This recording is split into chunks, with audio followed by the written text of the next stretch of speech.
How did you get involved in rodeo, or when did you get involved in rodeo? You know, Mother and Daddy were really opposed to rodeos. Really? Oh yeah, it was kind of like running away and joining the circus. Mm-hmm. You know, which I'm not saying there's anything the matter with that, but, and we'd work our horses, our ranch horses, and we were allowed to go to 2 rodeos a year, and we would beg from one year to the next.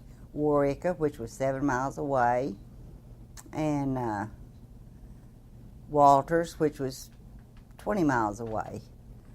And I won my first check at Woerner. Must have been pretty easy. And I think I won $1.80. $1.80. Uh-huh. Okay. Oh gosh, I was the richest person on earth. Uh-huh. You know, I don't remember. How old, do you know how old you were? I was just little. I don't remember the age. How And great, then, though. of course, my sister married a calf roper, and we amateured then, and I went with them, got me a stack of comic books, and was on our way.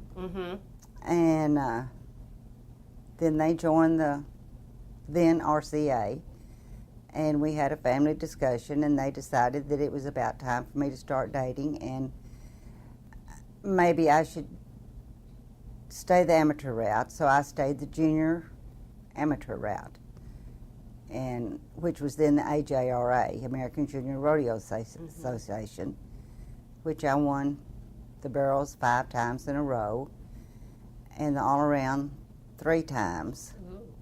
I roped, and rode a cutting horse that my brother-in-law trained. She's a darn good ranch horse too, and loved running ribbons, but I hated roping. Really? Yes, because my brother-in-law taught me how to rope, and of course it was breakaway for the girls, but oh no, when we practiced I had to tie those dudes down. And I thought, oh. You were just little. Okay, then. Well, by then I was in my teens. Okay, and so you were in how many events? You were in Oh, the flag race, the boot race, just whatever, you know, I could enter. And some places would have the flag race, and some would have the boot race, and it was just, you know, I like staying busy. I liked the junior rodeos because it was lots of events. And then you go to an amateur rodeo and one event. Unless barrels. They had the ribbon roping. Yeah, you're talking barrels. Barrels, in yes. amateur. Yeah. And then when I got out of high school, and I decided, I got my card, my GRA card then. Okay, when you graduated. Yeah, from high school. Okay, and but you were also the all-around in high school, weren't you? National high school? Oh, yes. Matter of fact, I was. And they were in Harrison, Nebraska.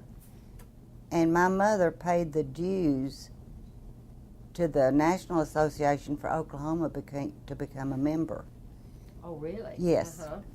And I did win the all-around there and the barrels. Second in the poles. I won the roping. Second in the cutting. And I guess that was all of the events, and I accumulated enough points to win the national championship just by myself. For Oklahoma? For Oklahoma. Yes, yes. My heavens, what an accomplishment. And you were first all around, first in barrels, first in roping, second in ribbon, and second in cutting. Yes. Wow. That's great. That's fabulous. And you were, what, 17, maybe? Still in high school. I was probably going to be a senior. Now, you made the finals in GRA the first year they were held with the RCA, right? Yes, but let's go back a bit to when we held it with the steer roping in New Mexico. What I mean. Yeah, yes. In Clayton. In Clayton, New Mexico. 1959.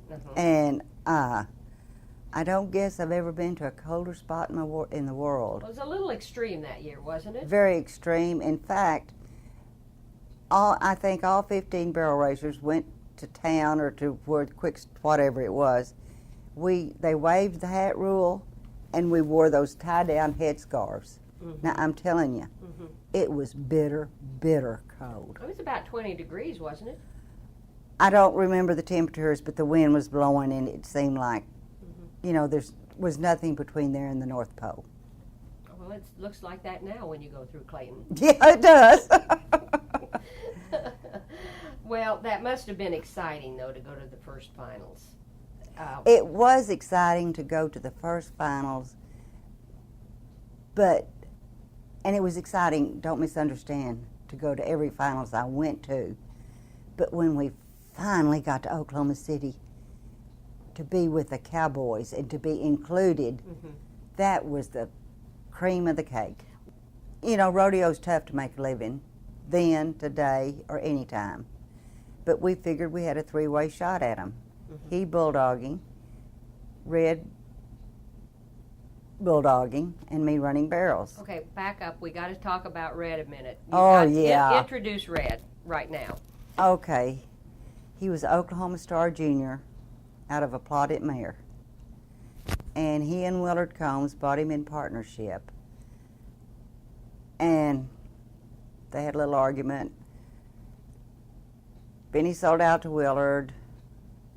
And then 2 years later, we bought him back to the tune of $2,000. And he was already an established bulldogging horse. And by that time, and I had 6 weeks in order to train him. And I did. And I took him down to Florence and Dale because they were in the horse training business.